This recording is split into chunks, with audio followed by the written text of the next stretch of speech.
What's up guys, Sean Nalawani, SeanNal.com, and in this video today we're talking about a subject that I don't think gets discussed often enough, but it's one that's actually a crucial part of a properly structured fitness program, and that is the issue of injury prevention. Always remember that when you go to the gym and you are training hard, you're lifting heavy, you're striving for progressive overload from week to week, you're not just stressing your muscles, your joints and your connective tissues are also taking a beating as well. And that stress can very quickly add up over time, and it can lead to real problems if you aren't careful and if you're not taking the proper injury prevention steps. So building muscle and preventing injuries both go hand in hand, because your entire ability to make those ongoing size and strength gains hinges on the fact that your joints are healthy enough for you to do so in the first place. And it might not seem like a big deal right now, but trust me, when you end up on the sidelines with an injured lower back, injured shoulder, elbow, knee, wrist, or whatever else, you'll really quickly wish you had taken this area of your program more seriously. And it's so easy to take it for granted when you're healthy and when you don't have any issues. But once you're injured, you'll feel very differently about it. And this is especially true when you consider that some injuries can potentially throw your program off for several months, several years, or even permanently in more extreme cases. And on top of this, also remember that your goal here isn't just to be in the gym for the next 6 months or the next 2 years or 5 years or even 10 years, okay? If bodybuilding and fitness is something you're adopting as part of your overall lifestyle and you want to stay in great shape for the long haul, then this is something that you're going to be doing for the rest of your life. So keep that in mind. You want to be training in a healthy state for life. And so keeping those joints and those connective tissues healthy should be treated as a primary concern. So here are 7 tips you should be implementing into your program in order to minimize your chances for injury. Following these tips doesn't guarantee that you'll never get injured. Most people who train seriously over the long term will encounter at least a few minor injuries along the way, but it will reduce the chances by quite a bit. So tip number 1 for preventing injuries before you even jump into your actual workout is to perform a proper warm-up first. For most average lifters out there, a pre-workout warm-up is usually nothing more than maybe a few light reps before their first main exercise at best. And in a lot of cases, the warm-up process gets skipped altogether, which is something I would highly advise against, because a well-rounded warm-up routine is a highly effective way to minimize your injury risk. It'll prepare both your mind and your body for the workout ahead by increasing core temperature, improving joint mobility, joint lubrication, and getting your muscles and your nervous system firing in preparation for those heavier weights to come. Now, there are a lot of different ways that an effective warm-up can potentially be done. It should only take about 10 to 15 minutes of your time to complete. I like to use a mix of certain dynamic movements, a bit of self-myofascial release, so that could be with a foam roller or a ball or something along those lines. And then most importantly, a few weight acclimation sets before the first main compound exercise of the workout. So that's where you're gonna start off with a really light weight for higher reps, and then gradually increase the weight while lowering the reps to acclimate yourself up to your first working set. And I'll put 2 links in the description box below that you can check out from some previous posts that I did. One that shows a good, well-rounded lower body warm-up that you can use, and one that uses an upper body warm-up as well. Tip number 2, a pretty simple tip on the surface, but once you start diving into each individual exercise, it gets a lot more detailed. But that's to make sure that you're performing all of your exercises using proper technique and that you're not going excessively heavy on your sets. Now, this should pretty much go without saying, but the bottom line here is that if you're not able to lift the weight through a full range of motion while using correct form throughout the entire set, and without the assistance of a spotter, then the weight is just too heavy for you, period, and it needs to be lightened up. Heaving around huge amounts of weight, using a lot of momentum and sloppy technique, that's probably the single biggest cause of weight training injuries. It will significantly increase the strain on your joints and your connective tissues throughout the workout. And even though you might not run into any problems in the short term, you might be fine for a few months or even a few years, it's pretty much a guarantee that consistent ego lifting will take its toll eventually. So if you're serious about building a great physique and maintaining it for years to come, remember this is a lifelong endeavor. It's critical that you keep your ego in check, that you learn the proper form for each exercise, and that you stick only with weights that you can handle while maintaining complete control at all times. And also keep in mind, as you're striving for progressive overload, anytime you increase the weight on a certain lift, your technique should always stay the same each time. If you're ever sacrificing form in order to add more weight, then you're just trying to move too quickly and you need to slow down and be a bit more patient with things. And when I talk about performing your exercises with proper technique, I really mean proper technique. So not just glancing at some quick 10-second tutorial online and then jumping straight into those heavier sets. You really need to go through and properly research each individual exercise you're doing, because especially on bigger compound lifts, there are a lot of smaller subtleties involved that tend to get overlooked, but that can make a big difference in terms of minimizing injury risk. So little things like, tucking your elbows and retracting your scapula during bench presses, bracing your core properly during squats, preventing lower back rounding on deadlifts, keeping your wrist neutral on lateral raises. These are just a few examples of many that a lot of lifters, especially beginners, just aren't aware of. So along with moderating the actual weights you're lifting, also make sure to go through each exercise in your plan and research the proper technique in detail, because that can really pay dividends for you over the long term. And not only is that going to help you minimize the stress on your joints, but it will also go a long way in helping you maximize the effectiveness of each exercise, just from a muscle building standpoint as well. Tip number 3 to prevent injuries is to moderate your overall training intensity and keep it within the appropriate limits. So that means performing the majority of your sets, I would say, no further than about 1 to 2 reps short of failure, and also limiting or completely avoiding high intensity techniques. So things like forced reps, rest pause reps, or heavy negatives. Occasionally going all the way to failure or adding in a more advanced technique from time to time isn't going to be a problem as long as it's done properly and done cautiously. But doing those things on a frequent basis, not only is it unnecessary for building muscle, but it's also going to put your joints under a lot more stress, not only from just the sheer intensity itself, but also from increasing the chances of a sudden slip up when you're trying to squeeze out those extra reps when you're in that highly fatigued state at the very end of a set.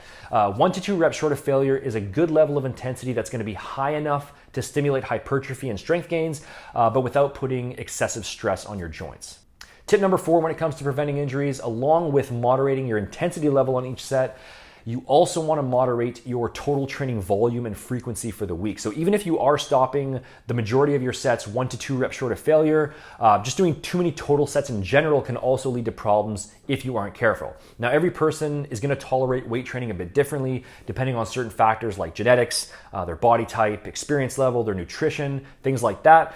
But directly hitting each muscle group somewhere between about 1.5 to 3 times per week, performing around 30 to 60 total reps per week for small muscle groups, about 60 to 100 reps for larger muscle groups. That's generally a pretty good muscle building range in most cases. Some people can go a bit higher, especially if it's for like a temporary overreaching cycle, but somewhere in those ranges will strike a good balance between stimulating muscle growth effectively, but also giving your joints and your connective tissues enough recovery time throughout the week. And also remember that regulating your total training volume applies both to weight training and to cardio as well. Low impact cardio like walking or cycling or swimming, those things aren't going to be a concern even at higher frequencies in most cases, but higher intensity, higher impact methods, so things like sprinting, outdoor jogging on harder surfaces, plyometrics, even things like hitting a heavy bag, those are going to place your joints under a lot more stress, and so they should also be moderated as well. Now, in terms of actual workout structure, another injury prevention guideline that tends to get overlooked is to make sure that your overall selection of exercises is properly balanced out so that every muscle group is being trained with equal focus and equal intensity throughout the week. If one set of movement patterns is being consistently overemphasized while other ones are being ignored, then certain joint and muscular systems can end up being pushed out of their optimal position and optimal firing patterns. For example, putting more focus on horizontal pressing versus horizontal pulling, which is a really common mistake in most training plans. That can lead to shoulder instability, doing too many quad dominant movements compared to posterior chain movements. That can lead to issues in the knees. Training your abs without any lower back work. These are just a few examples out of many. So as a general rule, each movement pattern that you perform in your training plan should be balanced out with an equal amount of its opposite movement pattern. So, again, horizontal presses should be matched with horizontal pulls, vertical presses and vertical pulls, compound quad movements with compound hamstring movements, etc. Tip number 6, unrelated to your actual training plan, but that's to work on maintaining proper posture just during your regular day-to-day life outside of the gym. So having a well-balanced joint and muscular system isn't just about what you do in the weight room, but it also has a lot to do with your regular resting posture and your movement patterns as well. And this has become especially important nowadays where people are spending hours and hours in a seated position, hunched over their laptops and their computers. I'm guilty of this myself, constantly staring down at smartphones. And this can cause a lot of issues all throughout the body, from your head all the way down to your ankles and your feet. Remember that your entire body as a whole is interconnected, and when you develop dysfunction in one particular area, it usually has a cascading effect throughout the rest of the system. Now, all the details behind proper posture and how to treat certain issues that might come up are way beyond the scope of just this video, but just keep in mind that how you move or how you don't move your body throughout the day has a big contributing effect on the health of your joints and your connective tissues, and just how efficiently your body functions during training as well. So being mindful of your daily posture and movement patterns, limiting how much time you spend sitting, taking regular breaks when you're working, and including certain rehab techniques, so things like self-myofascial release, muscle activation exercises, stretches. These things can be really helpful when used properly, but it is something that you'll have to properly research separately on your own, depending on your own situation.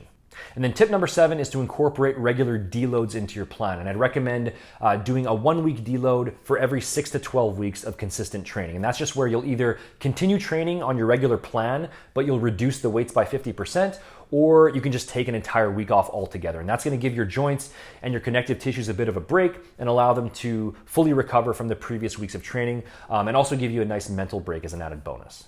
Now, if you do find that you're running into issues with joint pain, even though you're following all the points in this video, keep in mind that this doesn't necessarily mean you've done anything wrong. You might have, but it doesn't automatically mean that. It's definitely still possible to get injured, even if you are being really careful. And it usually just comes with the territory to a certain degree for people who are training seriously over the long term.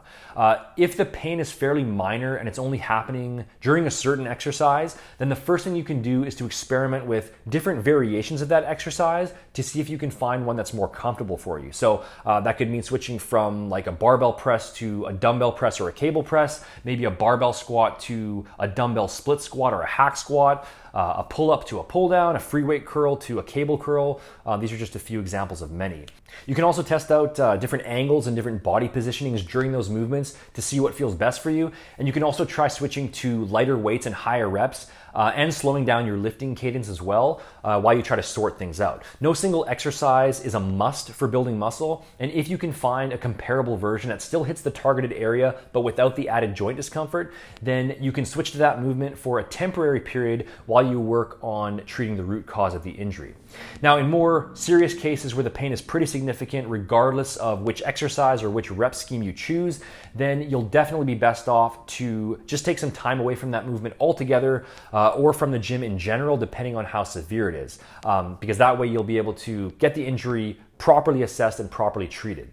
If you continue to push yourself when something is clearly off, that'll almost always make things worse, and it can have very serious long-term consequences depending on what type of injury you're dealing with. So again, just remember that building a great physique is all about what you do in the big picture, and taking a short break from your workouts to let yourself heal is going to be a much smarter option than ignoring those obvious signs and possibly setting yourself up for bigger problems down the road. So minor aches and pains can sometimes be worked through as long as you're careful and you're taking active steps to fix the root cause of the injury separately. But significant joint discomfort should be taken very seriously and treated professionally before you return to the gym. Muscle loss won't kick in until about 2 full weeks of inactivity. Even then, it's a slow process after that. So think bigger picture, and if you know in your gut that you should be taking a break, then chances are you're probably right.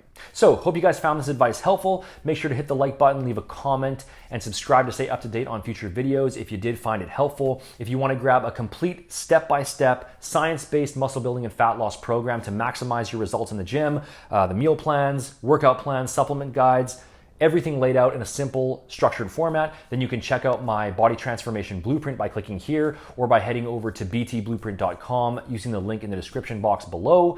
You can follow me on Facebook and Instagram as well if you aren't already. The links for that are also in the description box. And the official website is over at SeanNell.com, where you can access all of my latest blog posts and other updates. Thanks for watching, guys, and I'll see you in the next video.